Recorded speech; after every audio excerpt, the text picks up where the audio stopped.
పెద్దపల్లి జిల్లా రామగుండం తహసీల్దార్ కార్యాలయంలోని ఎంఆర్ఓ కార్యాలయం ముందు బాధితులు ఆందోళన చేశారు. కార్యాలయంలో తహసీల్దార్ సహా డిప్యూటీ తహసీల్దార్ అందుబాటులో లేకపోవడంతో ధృవీకరణ పత్రాల జారీ జాప్యం అవుతున్నట్లుగా అభ్యర్థులు ఆవేదన వ్యక్తం చేస్తున్నారు. విద్యార్థులకు గురుకుల పాఠశాలలో ప్రవేశం దగ్గర పడడంతో విద్యార్థులతో పాటు టీచర్లు సైతం ఆందోళన వ్యక్తం చేస్తున్నారు. 15 రోజులుగా తహసీల్దార్ కార్యాలయం చుట్టూ తిరుగుతున్నా ఫలితం లేదని, సిబ్బంది తీరుకు నిరసనగా విద్యార్థులు వారి తల్లిదండ్రులు కార్యాలయం ముందు ఆందోళన చెందారు. ఇక ధృవీకరణ పత్రాల జారీలో జాప్యంపై ఆర్డీఓను సంప్రదించిన స్పందన లేదని, ఇన్ఛార్జి తహసీల్దార్ లేకపోవడం వల్ల ఇబ్బంది పడుతున్నామని బాధితులు వాపోతున్నారు. ఇప్పటికైనా జిల్లా కలెక్టర్తో పాటు ఉన్నతాధికారులు స్పందించి రామగుండం తహసీల్దార్ కార్యాలయానికి శాశ్వత ప్రాతిపదికన నియమించాలని వారు డిమాండ్ చేశారు.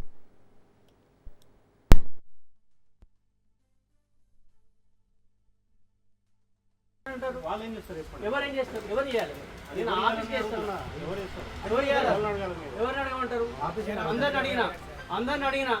అందరిని అడిగే చేస్తున్నా. నాకు తెలియక కాదు, తెలిసే చేస్తున్నా. పని కావాలి నాకెందుకు ఇవన్నీ? వాళ్ళకైతే వాళ్ళు సంతకాలు పెడతా, వాళ్ళ ఫైల్ క్లియరెన్స్ అయితే కదా సార్. వాళ్ళ పిల్లలు అయితే ఇట్లా చేస్తారా? ఇప్పుడు వదిలిపెట్టి ఉంటున్నారా? మా బాబు సార్ IIIT రాయ్పూర్లో 4th ఇయర్ అయిపోయింది.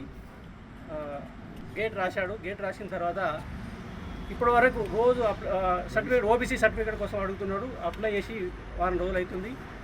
ఇప్పటి వరకు సర్టిఫికేట్ లేదు.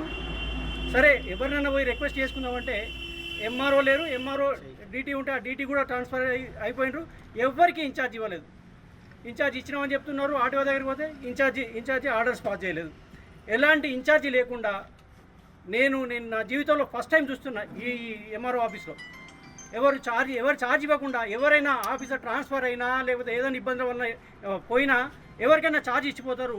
ఇక్కడ ఎలాంటి ఛార్జ్ లేకుండా ఇప్పుడు వాళ్ళని అడగండి, డిపార్ట్మెంట్ వాళ్ళని అడగండి, ఎవరికి ఛార్జ్ ఇవ్వలేదు సార్, ఎవరు లేరు సార్ అని చెప్పి చెప్తున్నారు. సర్టిఫికేట్ ఇష్యూ చేసే పరిస్థితి లేదు. రేపటికి నా కొడుకుది లాస్ట్ డేట్ ఉన్నది. 10th last date. PG apply చేసుకోవడానికి గేట్ రాసి గేట్ క్వాలిఫై అయ్యిండు. ఎక్కడైనా మద్రాస్ కానీ లేకపోతే బాంబేలో కానీ లేదా ఖరగ్పూర్లో కానీ ఎక్కడైనా అప్లై చేసుకోవడానికి ఈ ఓబీసీ సర్టిఫికేట్ లేకుండా ఇంత ముందులాగా పరిస్థితులు లేవు. ఇప్పుడు OBC certificate along with application forward చేయాల్సి వస్తుంది. నేను రిక్వెస్ట్ చేసిపోతున్నా వాళ్ళందరి స్టాఫ్లందరినీ. వాళ్ళు ఏం చేయలేని పరిస్థితిలో ఉన్నారు. వాళ్ళు మేము వస్తే సార్ మేము ఏం చేయమంటారు అంటారు. హయ్యర్ ఆఫీసర్తో మాట్లాడే పరిస్థితి వాళ్ళకి లేదు. ఇదే సమాధానం చెప్పి పంపిస్తున్నారు. పిల్లలకి 10 మెంబర్స్ సీట్స్ వచ్చాయి గురుకులాలో. అయితే వాళ్ళ పేరెంట్స్ 10 days నుంచి రెగ్యులర్గా వస్తున్నారు, ఆఫీస్కి వస్తున్నారు, అప్లికేషన్స్ ఇచ్చారు. అయినప్పటికీ ఇక్కడ నుంచి ఏం రెస్పాన్స్ లేదు.